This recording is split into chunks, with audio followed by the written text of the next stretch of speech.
Caitlin Arquines is an 8th grader student at JFK Middle School. What's in the water there?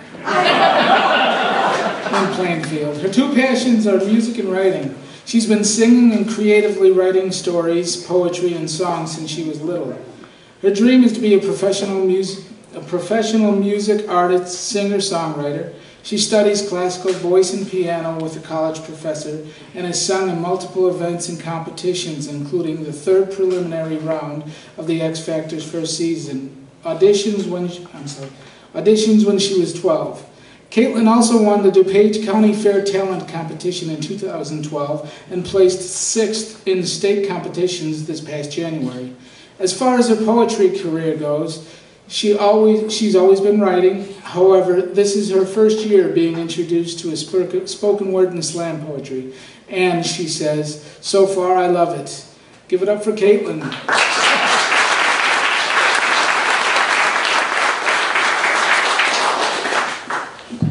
Hello. This first piece that I'm going to do is the first piece I wrote for spoken word that I performed, and it's based on the relationship of me and my oldest sister, and it's called Ghost Town. Without me, anywhere you go, everywhere is boring, right? Because everybody knows I'm the life of every party, right? Maybe you always thought that, most likely never did, but regardless before you leave, and I know you got your things packed, take me to the end, I gotta hand you a few facts. Like rain on a windshield, my vision is blurry, help me to see and help me to understand, but every time you're mad you gotta leave in a hurry. These words that we say, they burn and they blister. I don't have to look back someday and say, you know I used to call her my sister. We are close in age, but not one and the same, and most wouldn't know we give friendship a new name. But by default, we've been programmed to make everything a competition. But if you knew me at all, you'd know I hate repetition. I hate running in circles and walking on eggshells, and that the bad is all anyone can see in us too, as far as they can tell. I know you already know that you can't always win. You don't always have to fight, and that jealousy's a sin, and that this life is not always sunshine and rainbows. But you're wrong if you think not a thing will ever change, though, because they have, and they will, and I can give you an example. And nobody's proud of this part of the past, but if it's the truth you can't handle, then please don't get mad. Remember the times when you and her really used to fight?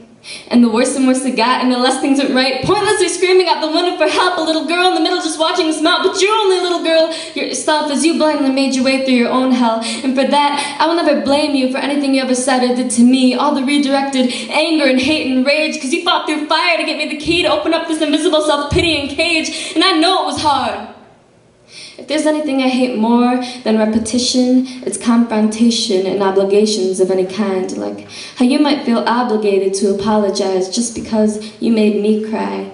But I saw a tear come to your eye, a tear I'd never seen you cry. It was a tear for me, and I believe that you meant when you said you never meant a single thing you ever said or did to hurt. And so I take your word, and for that one time you apologize, just know that you are forever forgiven, and my sister forever, as well as my competition, because I keep making you better, and I keep checking the weather, because if it's storming you're gone, but you keep thinking wrong. You think nobody would chase you through that, but don't worry, your pretty hair, you're the only one I'll never truly be mad at.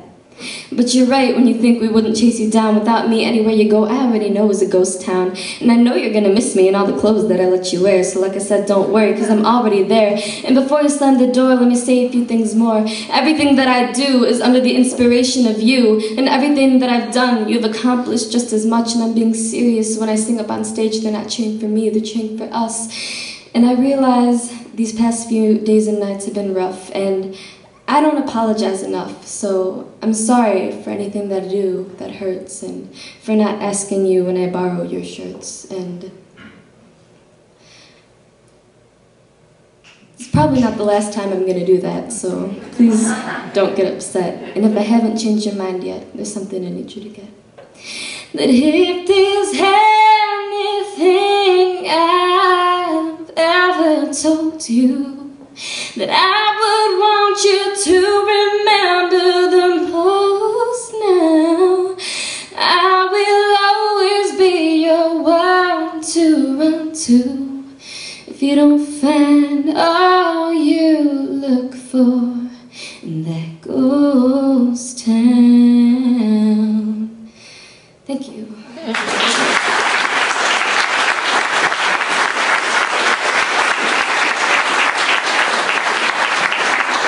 The next piece that I'm gonna do is the one that I performed in the Slamming the Sundown competition, and I took to Louder Than a Bomb. I'm not going to say too much before I perform it and give it away, but I wrote it for my Auntie Elena's daughters that I saw this past November. And they're all amazing pianists. So it's called The Upwards Glissando. Fingers slide gently on those ivory keys in an upwards glissando. Carefully, pianissimo. His thumb to her cheek, palm hovering beneath her chin. Too young to think she could ever be heartbroken. She gives a shaky breath. Cue the pretty music. Tell me a cute story. A verse and a melody fills the heart so happily, threatening to burst with each backbeat. A chorus and a smile keeps the corner of her mouth up to his thumb still on her cheek. And now the bridge, the turnaround of the song, the twist and the story, and you just didn't realize that as you crossed it, the steady stream was really a roaring river. You just didn't realize that this might not be a love poem, but a life lesson. You just didn't realize how sad the story was and angry this song as stiff fingers they pound on the instrument now, forte and harsh downward scale, accidental after accidental, mistake after mistake. Maybe someday you'll understand. Soaked in the tears that filled the river, soaked in the memories of the beginning of the story, but didn't it start out so beautiful? I can't even remember now. Fortissimo, fists and forearms slam on the keys in frustration, wondering how something so perfect that it goes unnoticed can so quickly become something so wrong. Standing out like the untuned keys on this piano, throwing up the lid on this baby grand and plucking the strings with fingernails chewed down to the stubs. The bench, long kicked back, lying broken across the room, and the kind of smile that creeps on her face is really the kind that pushes this thing out of your nose. She pulls herself away, leaving her father still standing with a pool of her tears in his palm when he just tried to hold his daughter's chin high despite the heavy sorrow in them both. And her fingers slide gently on her mother's lifeless face, like that glissando, carefully, pianissimo.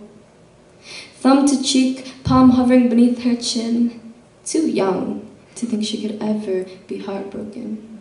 She gives a shaky breath. Cue the pretty music, and she sings a little song that Mama would know.